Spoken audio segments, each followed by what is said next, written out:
Hello and welcome to episode 38 of the Gaming Pubcast. I'm Duncan and today we're going to be chatting about pro consoles, Apple emulation, some arcade cabinets, and whether or not I like Diablo 4. And Tom, hello. Whoa, good evening. No Martin this week. He's not No. feeling too good, unfortunately. So hopefully back next week for our interview, another interview. Yeah. Anyway, so we'll How you start doing? with. I think there was a bit of news. It's sort of got on the radar. The Apple emulation. Now, Apple, have you ever had an iPhone? Yes, not since the iPhone 4S, but yes. That was the only time I've had an iPhone is the iPhone 4. I had the metal, original. I had the original iPhone 4, the metal one. Yeah. And obviously, it's always been known for being really locked down. And emulation, you had to jailbreak. You couldn't do emulation without jailbreaking. But now, apparently, yes, they're allowing emulators. But I can imagine there's probably going to be a few that they're like, no. Few caveats, But yeah, so I can imagine if you want to play your Game Boys, your Super Nintendos, ROMs, and all this kind of thing, obviously legally obtained, ripped from cartridges. From romnation.net. What? Sorry. So naughty. Thanks, I'll have to edit that out now. Yeah. The problem being is yes, they've released these emulators or allowing emulators on, but people have been getting emulators on Apple products through the App Store for years. And, there are many also, emulators. If you want to emulate that badly, get an Android. You can do it without jailbreaking. Yeah, and getting the ROMs on your Apple device is not that easy. Exactly. It's yes, it's very secure, but iPhones are there for if you want the closed system. If you want to just text, play a few games with very powerful software in some cases, and if you want to message, browse the internet, and you don't want to tinker. So it's great news for iPhone owners and iPad owners. I think iPad owners will be, I think the best off ones because they'll be able to play Super Nintendo on a big screen and and whatnot. I think the biggest thing iPad owners want is Fortnite back. That's the big one. Can you not play it? Is it browser based? You can play it. I think you can play it browser based through one of the streaming services, and that's it. And you have to wait. Not through the Fortnite website either. No. Well, not that I've been aware of anyway. But I think that's something that people want to do. And I've also found that playing Xbox Game Pass on the iPad with a Bluetooth controller is not the easiest thing in the world. No, what in terms of connecting the controllers, or you can connect the controllers, but it doesn't seem to function very well with the Game Pass access.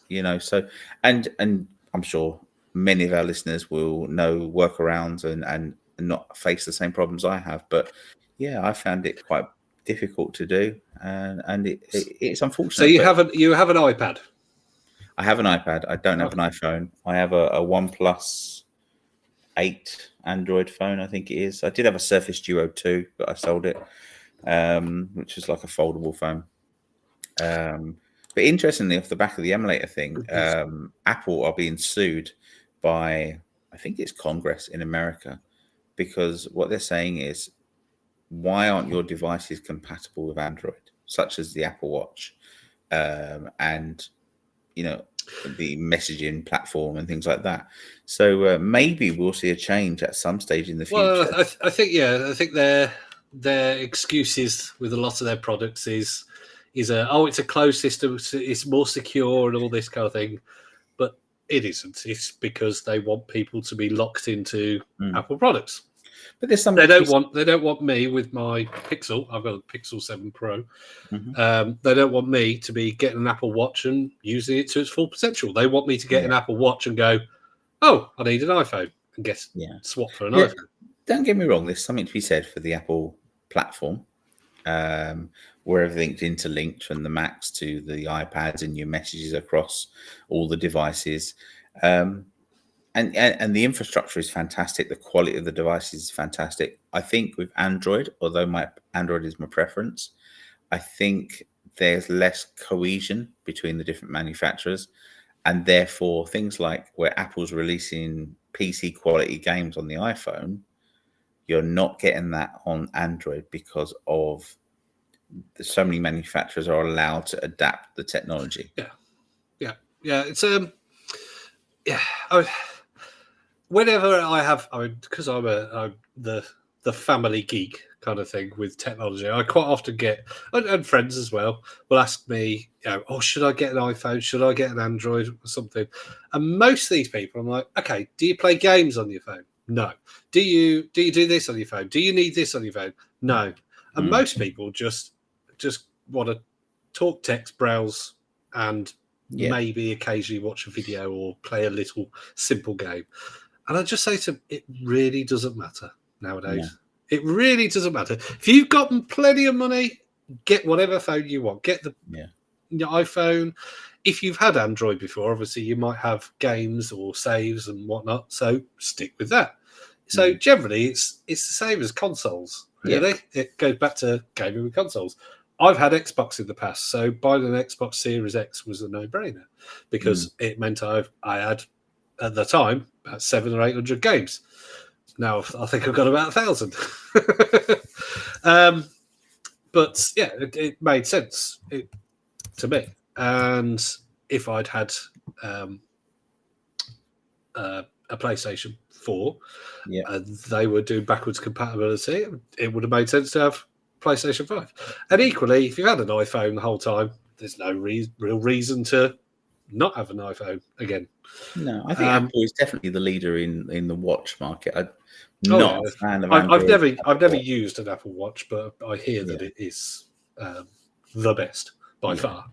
I do have a Pixel watch because it came with the phone.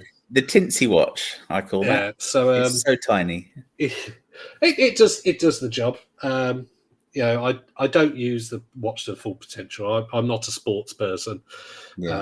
I do occasionally go to the gym and whatnot, but to sit there. that's the thing. I mean, all it is a notification device. And that's handy when you're sitting in a meeting or you're whatever, and you can look and get your messages. But Android's never got it right with the watches, I feel. Whereas I did have a smartwatch before this. I had who was it? It was but it was more. It looked like a watch and had a proper nice bezel and everything. Problem was, unlike this one, is when you're swiping in from the side and the bottom and everything, you've got the bezel is in the way. Tilts upwards. Yeah. And I had the same with my LDR watch.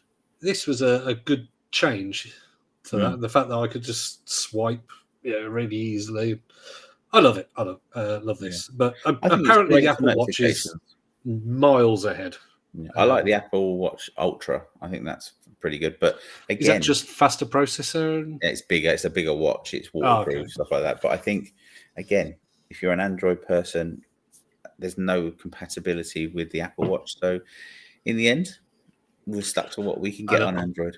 And I'm Android through and through because I've been with Android for many years. And unless there's some interactivity between the two operating systems, I'm going to stay with the Google one because I've got saves on there. I've got Google software. And so it has sort of closed down over the years since sort of your Android 6s and whatnot, which was... But it was very rough around the edges back in the day, Android. It was. But anyway, He'll get back to the original thing, Apple emulators. Good news. Good news. But time will tell how people respond to it. And also, if anyone can get a bloody ROM on the machine. I've got an emulator on my phone! What do you play on it? Oh, I don't play anything on it. I've just got it on my phone. I just open up the settings and change the settings once a week. That's it. I have a loading screen. That's it, with no ROM. So Duncan, what have you been playing? Tell me. Well, there's been quite a few. I wasn't on last week's episode. Fantastic episode, by the way, with Mr. Paul. I want to say Monaghan. Yeah. Monaghan. Okay, I didn't know whether it's Moyne or Monaghan. Fantastic guy. Very knowledgeable about retro, everything retro. Very.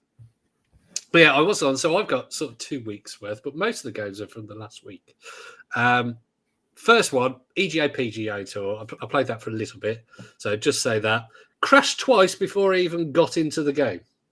One of them, I didn't even get through the loading screen and create a character. Just crashed. Yeah. And then just as I loaded up the actual game, crashed again. So I very nearly didn't play. And then it's a PGA game. What? Yeah. If you like golf games, it has 3-click, which I hate stick hit on golfing games. I'm very old school. 3-click is the way. Definitely. Mostly because I suck at the stick version. Then I've also played. There was a narrative game called Open Roads, which has a weird aesthetic. It's like a 3D game, so you walk around a house, and then there's a hotel room and all sorts. So it's a story, but the people in it are sort of like 1980s cartoon 2D characters in a 3D world. Yeah. And it's weird because the cartoon characters start to talk and then just sit there with their mouth still while their character talks. So a bit weird, but it's a drama about a girl and her mom and some family history. It's nothing spectacular. It's like if you rush through it, you could probably get through it in about 30-40 minutes. Has a bit of a twist at the ending, but not like oh my god, they're actually aliens from Mars twist. It's just it's a drama, and it's nice. It's if you like things like Dear Esther, that kind of thing, it's very similar to that. Then Lil Gator game. Do you know what? This is how to do kids games. Fantastic game for the kids. It doesn't condescend you. It's not like Paw Patrol World, which was awful for my boy. Even he's got bored of it now, stopped asking to play it. But you're just this little alligator who's trying to get his sister to play with him, and so you get all your friends to set up this big game on their island that they live, and it's cutesy, but it's simple, but at the same time it doesn't hold your hand. It's like, go and find this, and then you have to go around the island, and it's very simple. Sort of, you have to smash all these little cardboard things. So it's a great game, fantastic game for kids. For kids, it's like a 9 out of 10 game. No. For adults, it's probably a 7 out of 10, 6 out of 10 kind of thing. It's all right, but if you've got kids, 5 to 10 years old, they'll probably all love this game. They're not gonna. You can't die. And it's lovely little game. But then the big game that came to Game Pass, Diablo 4. Now, I'm not a Diablo fanatic or anything like that. I didn't buy it. So this was my first time playing it. I own Diablo 3, but I think I played through it twice. Once was just doing it, and another time was with a friend. And so I'm not a big Diablo player, but oh my god, it's so grey and drab and boring. It's just walk from one place to another, click. Oh, look, there's some grey. And the only time it's not grey is when there's some viscera around and it's a bit red. Yeah. And then other times, you might be in a wood and everything's grey. I mean, literally, there's trees and stuff in some places and it's all grey.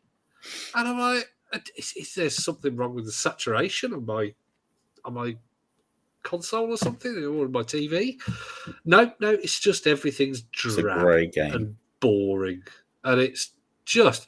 I'll say openly, I'm not the target audience because I'm somebody who will play it for the story and then never touch it again. Yeah.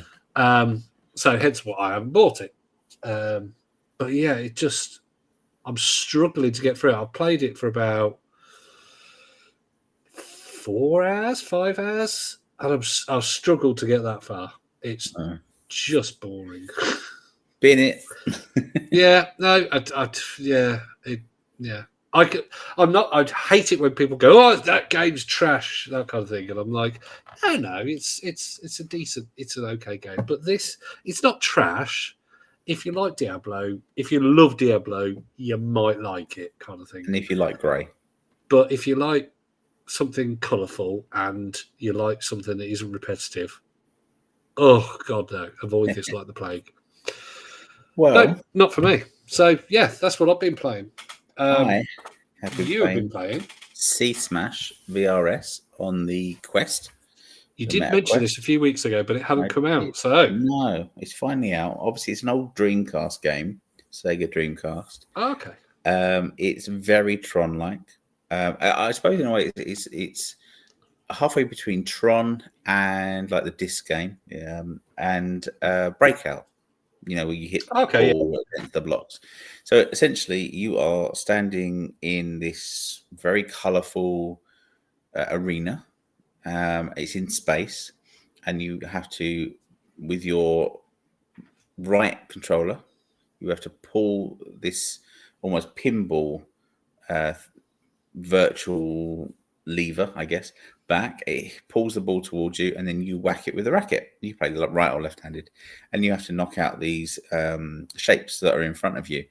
And the quicker you do it, the higher the ranking you get, and the higher the online ranking is as well. You can also play 2-player, which is basically tennis. It's really colourful. It's really fun. It's a bit samey, I will say. So I've not played it for long, but my friend is. Are there any kind of unlocks? Yeah, like you'd unlock different modes or different rackets.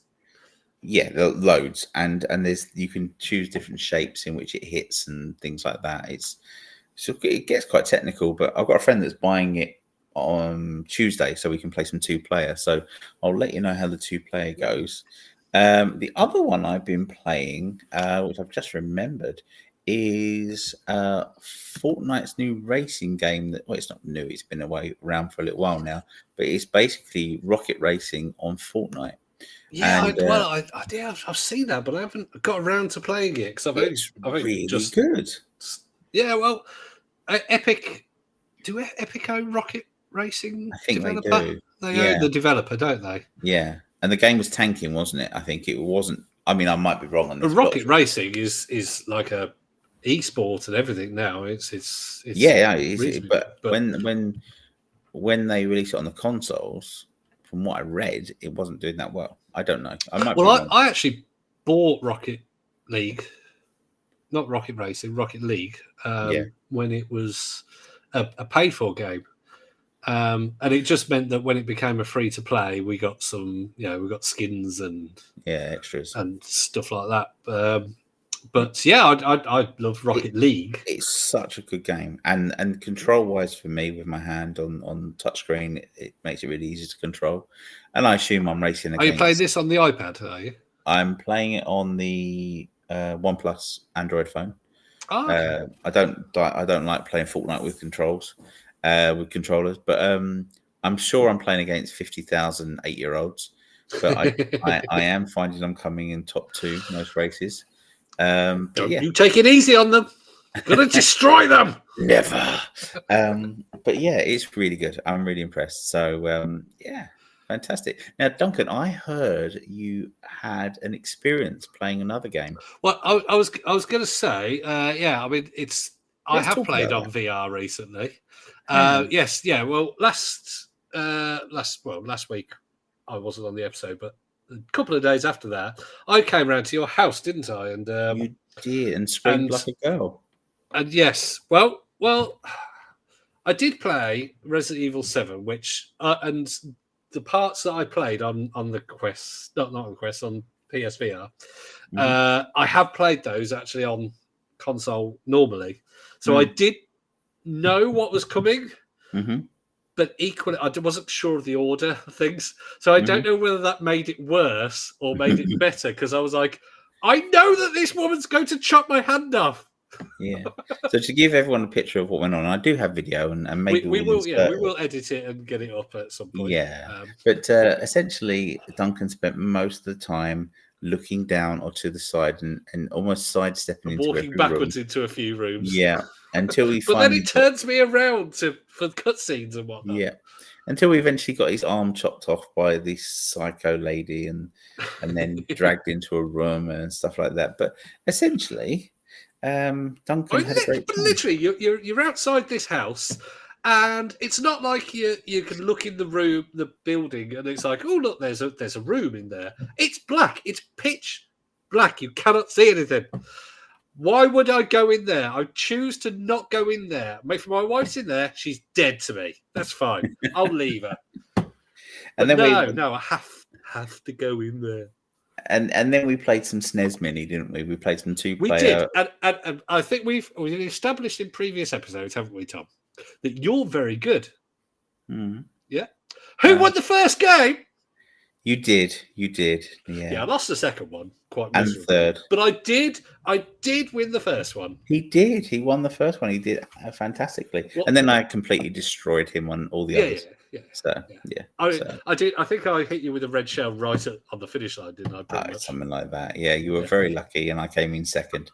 But yeah, I was lucky. Lucky. God, maybe I'll let you win the second and third one. So on to our first. I didn't. What I found out is that I'm not very good at Mario Kart original. You're good at Street Fighter. Yeah. Oh well. I mean, anybody with any actual skills would destroy me. But yeah, I mean, back in my day, I was okay. I think you beat me on the first match, and then didn't I pummel you on the others? Well, no, you picked Chun-Li, and I know she's fast and up close, so I picked Dalsim. Yeah, and Dalsim's you can't get in close to him. Mm. Well, you can, but not very easily. So I just stood away from you, going pee pee, and just sending out the flame. We shall rematch at some stage. But yeah, no, I think we had about 3 or 4 matches, and I think you only won 1. I don't think that's true. Maybe 2. I don't know. Yeah. But yeah, no, I'm okay. I'm as I said, I'm never anybody with any kind of definite skill. I'm the same as with my knowledge of gaming. My knowledge of gaming is I'm not an expert on every single thing, but I do know about pretty much 99% of gaming. Yeah. I just don't know 100% of each subject. No, me too. I haven't played Street Fighter 6 yet. I'm quite looking forward to playing that. So I haven't played any since. I think I own Street Fighter 5 on Steam, and I think that's the last one. And even that, I've only literally touched it with a light finger. I've got it on the PlayStation, but Street Fighter 6, it's still £50, and I'm not willing to spend £50 on it. So when it comes down to like 15, they do tend to get very cheap very quickly, and then they bring out one with all the DLC characters that goes back to full price, and then that comes down. And they're normally on PC, especially they're normally on a humble bundle or fanatical bundle, or offer something within sort of 6 months. But the thing is, if you're interested in the esport side of it, or being an online player, by the time you've got it, if you don't buy it, then you're going to be out of the loop, and people are going to be better at it than you. I don't think either of us are ever going to be at that stage, though. So I don't think we're not that bothered about that. They do look good, though. The Street Fighter it does look good. Yeah. Tekken 8 apparently is quite good as well. Although it seems to be having the things with DLC characters. I don't know whether you have to pay for them, whether they're part of the game. But I read a thing the other day that Eddie is being added to the game. Why isn't Eddie in the game? He's a standard player, isn't he? I suppose now it costs so many millions to create these games. The only way to make them last is to make these characters downloadable and paid for, and so on. Because if you don't, I mean, they might be free. It's just they're just adding them, and obviously with these fighting games, it's one-on-ones. It is a case of you've got to test them so much, and they've got to be millimeter perfect connecting and the timing, the reactions, and all this kind of thing. So it does take a long time to get the balance right. And if they don't do that, a character will come in, all the esports people will start using them and cheesing wins, and people start leaving the game when that happens. So they have to get it right. What was the DC fighting game? Injustice. That had things like Terminator, Predator, Superman. I mean, you name it. You had Injustice, Mortal Kombat versus Injustice, didn't you? So you had all the Mortal Kombat characters. But I think that one had so many Joker and stuff over a period of time. I mean, you had Terminator with just the Arnold Schwarzenegger, then you had the T-800, then you had the Predator, the Alien, and so on, and it went on and on and on. But it made the game last a long time, and it worked. Was that in Injustice? Yeah, it was in the sequel. Okay. So I'm sure Mortal Kombat had Terminator as well, didn't they? Because I'm sure there was. Oh, I might be wrong, actually. Yeah, you might be right. It was in the other one, maybe. Because Mortal Kombat, the Terminator. It was when what's the movie came out? Dark Fate. Yeah. Mortal Kombat 11. Mortal Kombat 11. Yeah, no, I stand corrected. It was Mortal Kombat, but it did make the game last longer, and I think and you could get Game of the Year versions of that now, which has so many characters. It's very good, very good. I do like the Mortal Kombat games, but let's face it, unless you are an esports player, you're mainly in it for the gore and the cracking bones and the ripping heads off and all that kind of thing. Well, Mugen was the other one, wasn't it? That has where you can add all sorts of characters in. I mean, there's a roster of fighters that runs into the tens of thousands, and you have like the animated Batman, Robin. You have horror movie characters, He-Man from the cartoon, and I mean, literally, you can do any character you can think of is available for download to put in the Mugen game. Even like so it's like a game engine. Yeah, and you get like Ronald McDonald fighting and things like that. And there's also a horror movie fighting game. I think we discussed it on a previous episode. I used to go to a gaming event around here, a monthly one, and somebody used to bring in a fighting stick base thing, homemade kind of thing. And they used to bring in the laptop and connect this up to their laptop. And there were so many hundreds. They were used to just spend their whole. I don't know why they brought it to show it off to people. I presume because it wasn't as if they went people, hey, play on this kind of thing. They just brought it, and then the two of them would sit there playing the games. The fighting game's called Terradome, and you can fight as Leatherface, Freddy Krueger, Chucky. Oh, nice. You've got the Scream character, the Exorcist character, Reagan, Jason Voorhees, The Ring, all these different characters, and it's almost like Mortal Kombat with horror characters.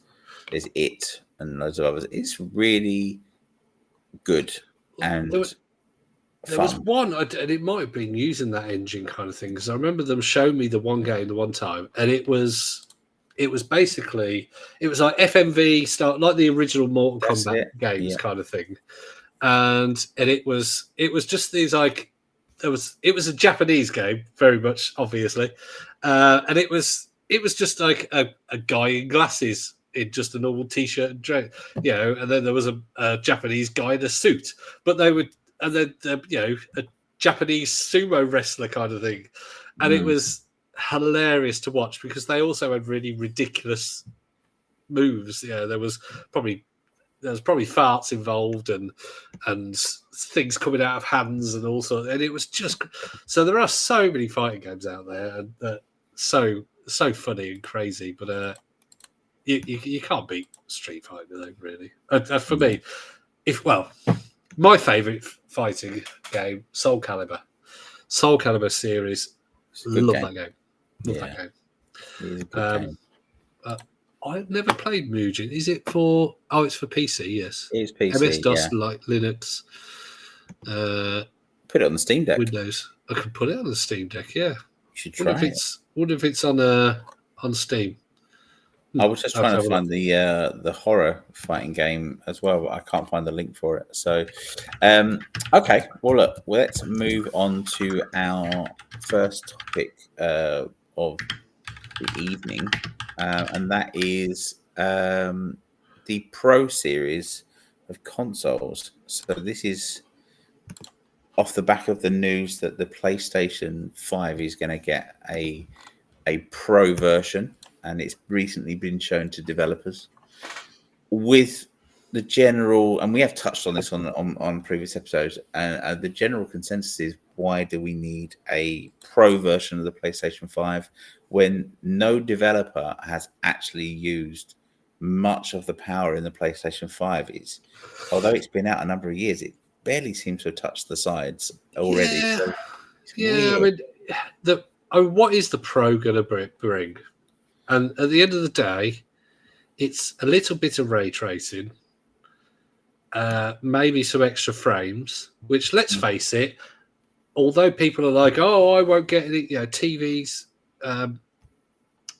nowadays, I have to have 120 frames per second. I have to have this, the 4K and all this kind of thing. The majority of people, whether they're an Xbox, PS5 or anything, even with a 4K TV, are going to have average stats, like abilities on there. And so most TVs nowadays are 60 frames per second. Even if you have a 2.1 HDMI, quite often they're still limited to 4K 60 hertz. So unless you're going to reduce it to 1080p, you're not going to get 120 hertz. And some TVs, even with reducing it, can't do 120 hertz. Yeah. So most people with a Pro are not going to get anything. I mean, even an NVMe, they're not going to make the NVMe, the hard drive, basically, any faster. No. Or if they do, it's going to be a case of, this game boots up in 3.8 seconds. With the Pro, it boots up in 3.4 seconds. Whereas the difference from hard drive discs to NVMe's was this game boots up in 5 seconds. This game boots up on a hard drive in 48 seconds. Yeah. That was the massive difference. And this just seems like it's just look, slightly shinier, and no one asks for it. Well, yeah, I think I've never seen the need for the Pro series. Maybe on the PlayStation 4 era and that Xbox era, but in this era, it doesn't feel like the consoles are anywhere near the end yet. And the difficulty, and we said this on the last episode, the episode before last, is that Nintendo have got to jump on all the different providers of consoles nowadays, and I include the Steam Deck in that as well, because they've waited. They're about to bring out the Switch 2 next year. It's going to be a base level 4K. Let's face it, it's going to be handheld. It makes sense. It's going to be 4K. It's probably and going to be also on the fact that their hardware is old means it's a big jump. I mean, I haven't used a Switch in a while, but it's not an NVMe. It is flash storage or storage cards. So if they can stick an 2230 NVMe in there, similar to a Steam Deck, it's gonna be a big jump in boot speeds. It's gonna be a big jump in screen, because they'll probably have OLED as standard. The ability of the whole handheld is going to be a massive jump. But even then, they're probably going to have either backwards compatibility or they're going to re-release. Let's face it, Nintendo, they're going to re-release everything, can't they? Yeah. It would surprise me if we have what they did with the Wii U onto the Switch. If they do that again, I would think that I think your library they're would take going you to with have you. backwards compatibility. Yeah, I it think makes it would sense. be no one. That was the problem with the Wii and the Wii U. I think everybody who wasn't a gamer was like, "Oh, Wii U," and then people were like, "Oh no, you can't play your Wii games on there," and so nobody was interested. And yet you could. Yeah, but you. Oh no, you couldn't you? Yeah. Yeah. You couldn't. In fact, you could also play. I think you could play GameCube as well. Still, you just didn't have the controller slots, if I remember rightly. So but you could still play Then I them. stand corrected. Yeah. I thought it was a completely separate system and But it everything. looked the same, and that's the key. They didn't promote it like it was this upgraded Oh no, new that was the thing. machine. You could play it, and so people were Yeah, just like, "Why do I need that?" exactly. Yeah, That's what I was thinking. I was completely but thinking the opposite. without the failure of the Wii U, I don't think we would have had the success of the Switch.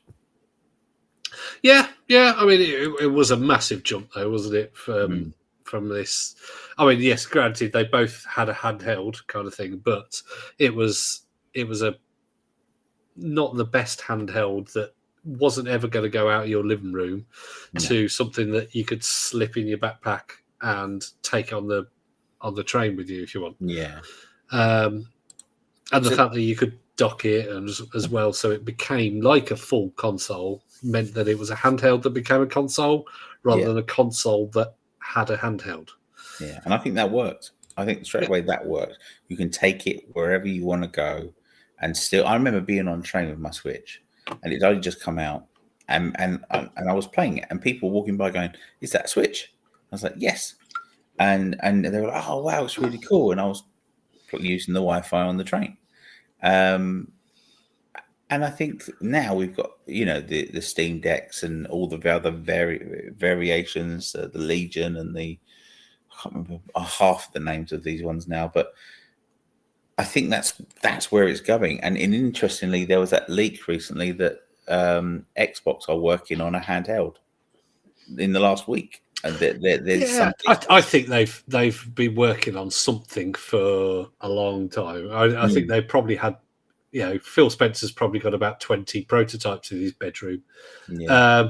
If they as soon as the Switch became a success, which it became a success, pretty quickly. I'm pretty sure direct from that, maybe even before it came out, because let's face it, Microsoft would have had access to the Switch before it came out. Probably went, wow, this is a good piece of kit. Yeah.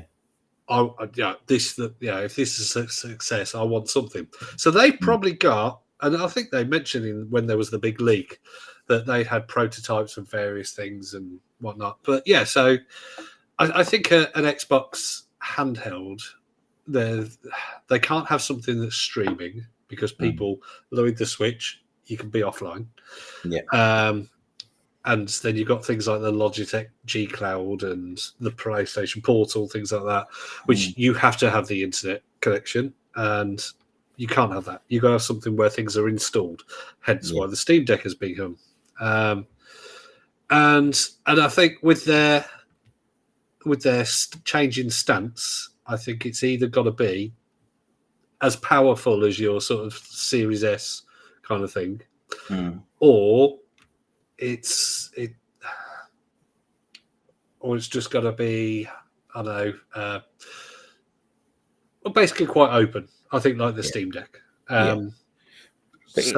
Interestingly, PlayStation had a leak on a patent that was put through in the last week that also details a handheld they're working on, which is a sequel to the Vita, which allows streaming and static play directly on the device. So, well, I mean, they've already obviously they've got the Portal, but that is something that would stay in your house basically, or go around your friends, and you can play your PlayStation while you sat next to them.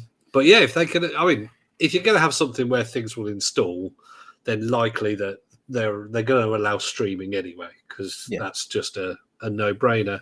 And streaming does work very well on a handheld because it uses very little battery compared to something natively, because the processor doesn't have to work anywhere near as hard, and the GPU doesn't have to work as hard. So yeah, or APU as it is in handhelds. So yeah, I mean, if Xbox could come up with something as compact as Steam Deck, I think Steam Deck and the Legion Go is quite large. I think that's the one with the removable hand, like the Switch kind of thing, the handheld PC. And I think sort of Steam Deck or smaller is probably where most are aiming for. And the Steam Deck, as you know, is quite thin for what it is. It's if you go away from the handheld bits, what is it? It's less than an inch thick. And yeah, so I'd probably buy an Xbox handheld if it was a good price. That's also why the Steam Deck succeeded. I think I would as well, actually, because I think it. But I think if you buy it, you want it to come with a Game Pass subscription for like. The other option is them to allow Windows games to be installed on Steam Deck, on Steam OS. That would be the other one, because then I'd have the Steam Deck and they'd go, right, these games are Steam Deck verified. And if Microsoft had their own version of the Windows Store that worked on Steam OS, that would be great, because I could. Is it not inevitable? If the problem is these devices, Microsoft have been very stubborn with the Windows Store, because it works completely different to other. What is it called? x86 or whatever games, or whatever PC. I don't know. I'm not technical on using these terms, but so yeah. So the games that you install through the Windows are completely different under the hood. So it's quite often you'll get mods won't work on Windows versions.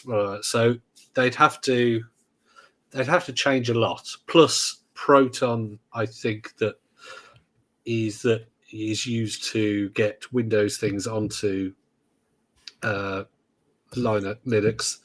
Doesn't work with Windows Store games, Microsoft Store games. So it would have to be Microsoft go, right, we're going to add this and patch this and do this, and then make some kind of store that would work with Steam, which, let's face it, Gabe Newell hates Microsoft with a passion. So although Microsoft have been very nicey to Steam, Gabe does not like Microsoft at all. He worked for Microsoft, I think, before he started up Valve, and yeah, he wants to destroy Windows. I wonder who sells more games, the Windows platform or the Steam platform. Well, I mean, if you go on Windows platform, technically, Steam is, but if in terms of the Microsoft Store or Steam, by far Steam, easily. Yeah. Because also, I mean, the Windows Store, there was that's more of a, I think, Windows 7 invention. So it's, what is it, the Universal UMW or something that they call it. I don't know what it is, but the version of the games was only, I think, Windows 7. Yeah. But yeah, back to a handheld. I would love either, as I said, Steam to have the Windows Store on it so I could use Game Pass, or I would love an Xbox console where you'd have to install natively and allow streaming when I'm at home. Let's play devil's advocate, because I do believe the next generation of consoles is going to be a handheld device that you dock. I think it's inevitable. I think they're all going to go that way. It makes sense, especially with the onset of streaming and Game Pass and the PlayStation Online, PS Plus, whatever it's called. But let's assume, and this would make sense, Nintendo release a 4K Switch 2 with capabilities back of the Steam Deck, maybe a little bit more. But then they partner with Steam to allow Steam games on the Switch 2. Mm. And then Xbox released their device. Where do you go? Oh, I see. So, I mean, I do own a lot of games on Xbox, but I own more games on Steam. Although, I mean, I think I looked the other day. I have actually surpassed 1,000 games on Steam. Although probably 300 of those are tat. Are games that I would either never touch or I don't particularly want to touch. They just come with bundles and things like that. No, I would love Steam to work on other things. I mean, the Microsoft have said that they would love Game Pass to be on Steam. Whether or there would have to be some kind of financial incentive for Steam, obviously, because Steam would have to host things and whatnot. So it would make no business sense to put it on Steam. It wouldn't. So, but it would with Nintendo. But then Nintendo and Microsoft have gotten a bit cozy the last few years. Yeah. But Nintendo and Valve. Oh, I don't know. I think that it makes sense. I think Nintendo would probably be a bit sort of like, no, you've got to do this, and you're not allowed to do this. You've got to take that game off, and that game off, and that game off. See, I don't think they would, because they're releasing R-rated games on Switch. Yeah, but then there's emulators available on Steam, and they recently, obviously, Nintendo threatened Dolphin, and so Dolphin was not released as a standalone on Steam. And that's for the Wii, which they're not selling anything for the Wii anymore. So I don't know. But yeah, I mean, I would if a Steam handheld, if it came out and it was, because since the Steam Deck came out, they've gone 2 generations of that APU is available, so you can get really powerful APUs now, which are almost current gen console worthy. And yeah, I think that would be a fantastic thing if you could get 4K 30 frames per second, or a screen that has 120 frames per second, 1080, 1440 kind of thing. The only issue would be, and Nintendo will be very good at this, battery. As soon as you whack that frames per second up, as soon as you whack the resolution up, because if you go from 720p to 1080p, you're not just adding 300 lines, you're adding 300 lines the one direction, and you're adding like 700 lines the other direction. So that adds a lot of processing power and graphical power that just absolutely rinses the battery. I mean, on the Steam Deck, I set everything to 40 frames per second, and I use the FSR when it isn't built in on a game, so I can reduce the resolution and not use the battery so much. Although I'll be sitting next to my dock, it just means I can sit there and play for longer and not have to worry about the battery. My mate loves his dock, and he's got the Ally. What's it called? The ROG Ally, Republic of Gamers. And he docks it, and he got a laptop that he docks as well. And he listens to the podcast. So Darren, if you're listening, hello, we're talking about you. And he does all the RGB lights and everything else. But yes, it's Windows, and yes, it does make games more easy to install. It's thinner than the Steam Deck, but I just don't like it. I just it's a bit angled, isn't it? I mean, I'd like it. I mean, somebody said they have reduced the price recently, so I think it was available recently for about £399. Yeah. Which for something which is more powerful than the Steam Deck, and it is a good piece of kit. But if somebody said to me, "I've got these 2 pieces of kit, which would you like?" They're both the same price. I'd be torn, but I'd probably still go with the Steam Deck. That's the conversation we had the other day, and I said Steam Deck because Emu Deck, things like that on it, PC gaming. You can get Emu Deck on the Ally now. Yeah, true. There is a Windows version, like a desktop Windows version, coming as well. Yeah. But no, it's a great piece of kit. It's close. And when it first came out, it was about £700, I think. So it was a no-brainer. Steam Deck. But now the fact that you can get one for £400, go for the Ally if you want Windows. If you're somebody who plays Call of Duty or PUBG or something like that, Rainbow Six Siege. Number one, if you're playing on PC with a controller, you're probably not going to do very well. But getting the Ally is a no-brainer. You definitely get the Ally. For all other cases, generally, Steam Deck's fine. Because most of the time as well, you're going to be reducing the TDP, bringing it to keep the battery from disintegrating straight away. True. So I'm definitely, only it's a definite ally only if you want the anti-cheat games. I think for me, the Steam. I mean, I plan to get a Steam Deck hopefully this year, and I think for me, emulation is a big part of that. It is with Emu Deck now. It's not just the emulation as well. They also set up all the cloud gaming for you. Yeah. So you literally click a couple of buttons, go in, and it puts it'll put GeForce Now, but Xbox. There's another one, I think, another cloud gaming that it puts on there. Oh, Luna, all things like that. And so instead of having to go in and do the copy and paste from the Microsoft website, you could just go, yes, please, I would like Microsoft gaming, cloud gaming on my Steam. So Duncan's coming to around set my Steam Deck up for me when I get it, aren't you, Duncan?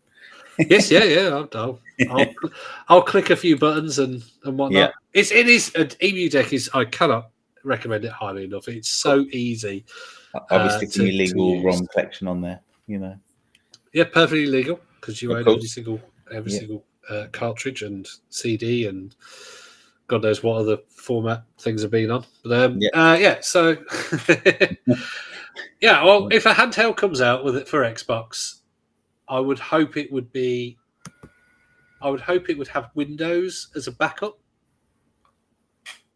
That's what I'd like. Or at least you could install Windows on it as a dual boot. Well, similar to Steam Deck. With Steam Deck, for those that don't know, you can press a button and go to the power menu, and it says desktop, and you go to desktop, and you just go to desktop, and it's a fully function Linux desktop. Yeah, and you can install through using other things. You can install Windows things on there through things using things like Lutris and whatnot. You can tinker with things. You can use it as a laptop. You can plug it into a dock and plug it into a monitor and plug in a keyboard and mouse and use it like that. I mean, you don't even have to plug it into a monitor. You could use a keyboard and mouse on the 7-inch screen. Probably not the best because you'd be right up close to it. A friend of mine's kid does his homework on his Steam Deck through a dock. So, you can. So I have the JSaux dock. I have I think they're up to about the 5 million in one now, but I think the 6 in one. So it has 2 USB-C, a USB-A. Two USB-C, 2 USB-A, HDMI. I think that's it. Yeah. And then it has like a right-angled power lead that you can you could stick it on there and just plop it in. And very good. I'd highly recommend that for them and I use their backplate as well. Yeah. RGB backplate. I don't normally like RGB, but the fact that it just has little RGB in the handhelds, so when you're holding it, it just has a nice little glow. It's gentle. It's a gentle glow, just what you want in the evening. I can't stand these big desktops that have just rainbow lights everywhere. It would annoy the hell out of me that I'm not showing you down here, but there's a little bit of RGB in the desktop I'm using, which is my stepson's. I think it's on the memory that's in there, but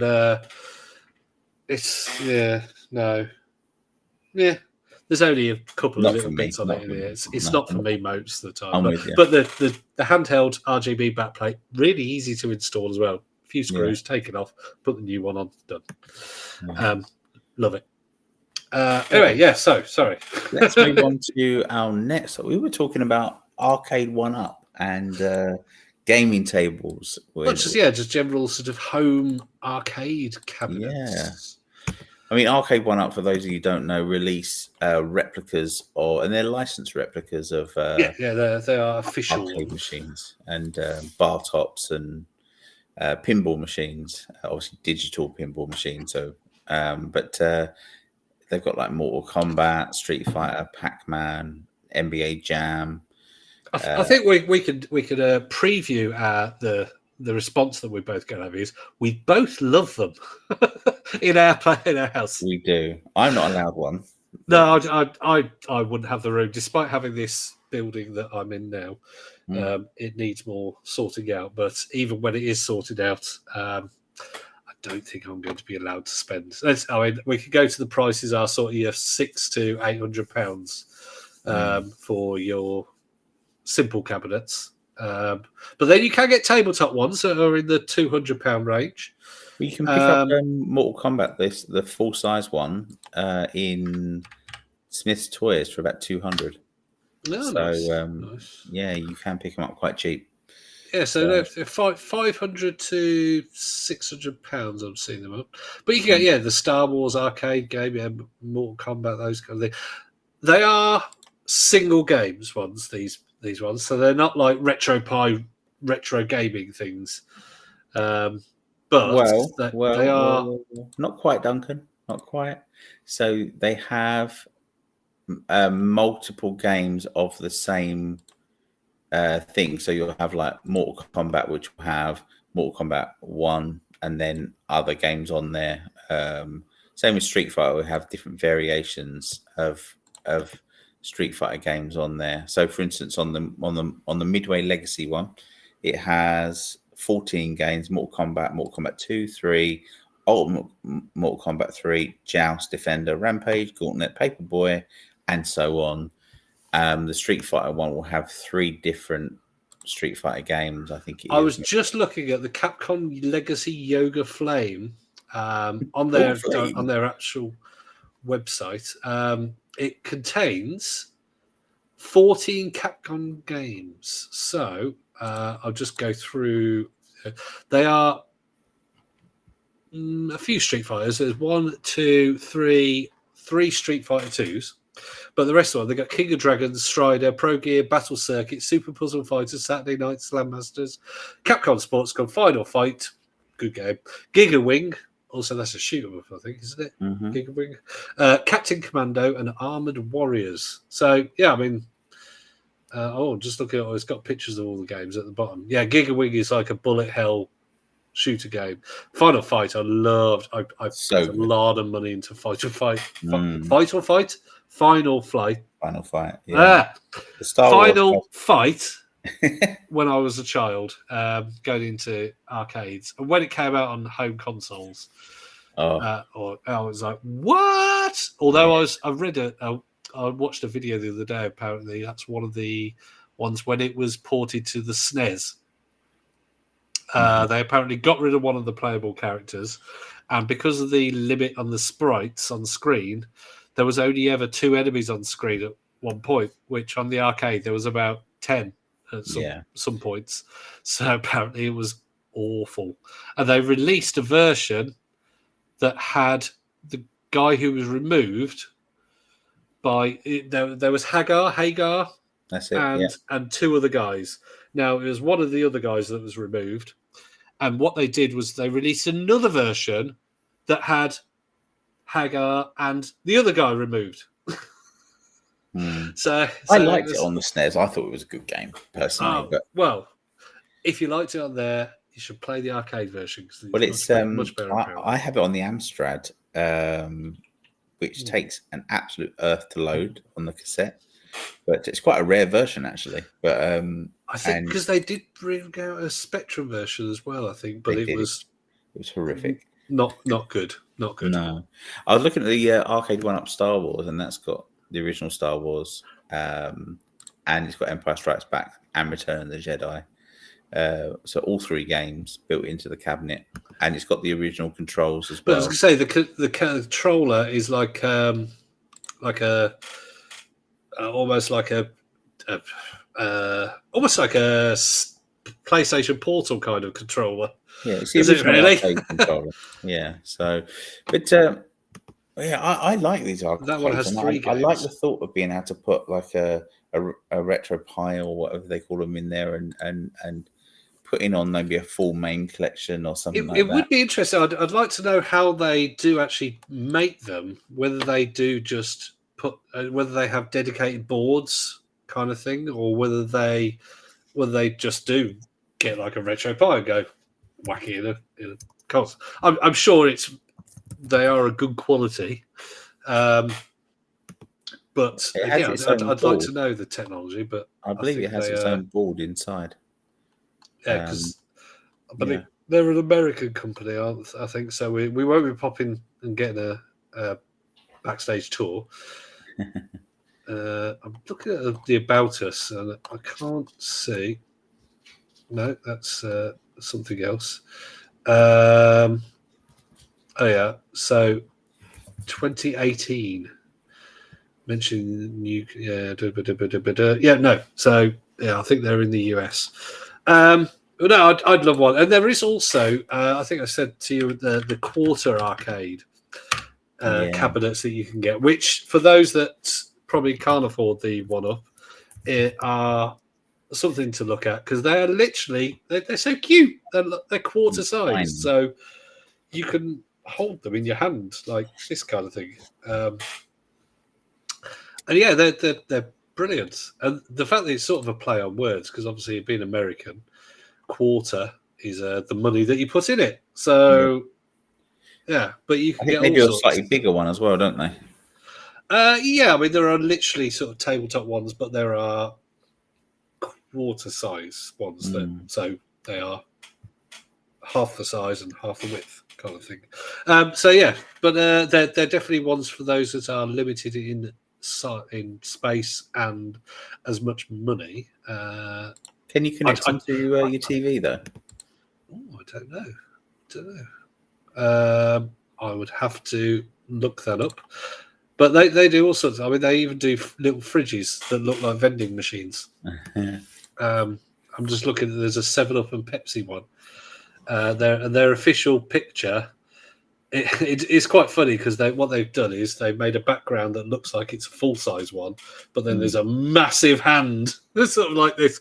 There's a massive hand by this fridge, and yeah, it's a quarter size. I'd like to. I always wanted a Coca-Cola retro vending machine that refrigerates. I've always wanted one. I'll never get one, but I've always wanted one. So, one that you actually put the money in and it comes out the bottom kind of thing. Yeah, I think it's really cool. So, if I was to get any arcade game, it would probably be one of the 4-player ones, like your Teenage Mutant Ninja Turtles or Gauntlet. That's actually at our local arcade that we've got in Southend. Astro City, if anyone's in Essex, highly recommend it. Some of their stuff's falling apart, but it's still a great fun to go and play. They've got plenty of shooting games, and yeah, they've got Gauntlet there, the arcade 4-player arcade game, and yeah, it's good when you've got unlimited plays, but I can imagine it wasn't good putting 10 pence in a time because you run out of your money pretty quickly. But yeah, the 4-player ones, or I think we were talking about, and 1-Up do it, the gaming tables. We do have actually very close between us. We have a micro pub, and they've got a retro gaming table in there that's 50p a go. And if you can get that table, it's great fun. But yeah, it's hard to get on there. It's if you go in there, it's a micro pub, so there's only about 4 or 5 tables.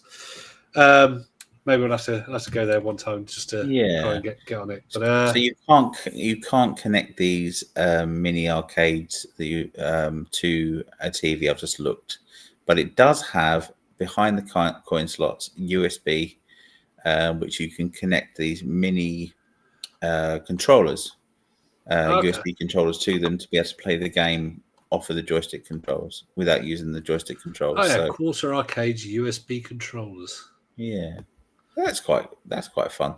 But it would be nice if they had like a HDMI, so you could then connect it up to your TV and play. That would be good. I think the thing is these are for people who have a gaming room, isn't it? They're not for people who have a living room or anything. It's yeah.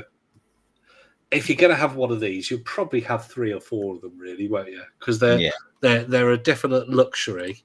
The Quarter Arcade one probably brings it more into the realm of a little bit less of a luxury, but still a luxury because they're still £200 kind of thing. Well, 150, £200. But then if at that price, I would probably go and buy the arcade one up from Smith's and get a Mortal Kombat full-size cabinet or almost full-size cabinet for the same price. And they'd be sleeping on the sofa for the next 5 years. I would be completely dumped. But yeah. Good. I would love them. And hey, you never know. Maybe when this room does actually get sorted out in 10 years' time, maybe my wife will go, yeah, get yourself a concert. I think she'd let you. I think your missus is. It's mostly. Well, yeah, I think if I sorted this place out, she would happily have it. But at the same time, I think it's mostly the cost. They are a luxury for those with the room and the money. And I think generally, if you've got the money, you've got the room. That's it. Yeah. One other thing that you were sending me was similar to the tables that the 50p ones kind of thing is just have a coffee table that's got a screen in it, and maybe USB ports or built in whatever, but yeah, something that you could just put your coffee on it, but then go, fancy a game, and then sit there playing a bit of Pac-Man. I would like that. That'd be great. A pivot screen. Yeah. Yes, with a screen that you could pivot up. You showed me that one that was by Killing Retro Arcade. Who was it by? It was by Surface Tension. And we were just mentioning it's really good and really well made, but it needs a screen to be able to be pivoted, and the controls sliding out mean you end up being about 3 foot away from the table. So lovely, but needs a better design. Yeah, that one's been around for years, though. It's, I mean, they were selling that 10 years ago. So okay, yeah, whether they look at an update. So, but yeah, I think we've covered a lot of our topics, and I think I think we've been with a nice little hour and 7 minutes. We've been going on. So we've got some upcoming interviews which we can announce finally. So next week we're interviewing Lewis Packwood, who's got a fantastic book out, which is unusual. I won't say unusual, but lesser known machines. That's it. Yes. Yeah. And then in 2 weeks' time, or 3 weeks if you include this week, we've got Gary Bracey, who is of Ocean Software, who's coming up as well. So if you wish to see Tom turn into a gibbering, speechless wreck, very excited about as he fanboys. Yeah, and then we've got in 3 weeks after that, we've got Michael Nerney, who released the new 8-bit book on the 8-bit scene in Britain. There's a very zoomed, and on the cover has a very zoomed in picture of the Spectrum 48K, the best of the generation on the show. So if you have a product that's coming out or a game that you want us to review, or you want to come on for an interview, then or even a magazine, then contact give us a us. shout. We do. We have the gaming pubcast.co.uk, and also you can message us by our names at thegamingpodcast.co.uk. So Tom, Duncan, or just a general info and contact at gamingpodcast.co.uk. Absolutely, yeah. Although we are thinking of, I think we could probably say we are looking at possible new names. So anybody has any suggestions? Not nice suggestions. let us know on Facebook, YouTube, all those. Drop us a comment. And if that happens, maybe one of the interviews will unveil the new name. Yeah. When we come up with it. Maybe there'll be a little prize involved. Who knows? Yeah, Who knows? Let's say maybe when we come up with the name, that's the problem. Yeah. On that note, subscribe, follow, share, and we'll see you next episode for Lewis. Yeah. Right. Thanks, guys. Bye. Bye.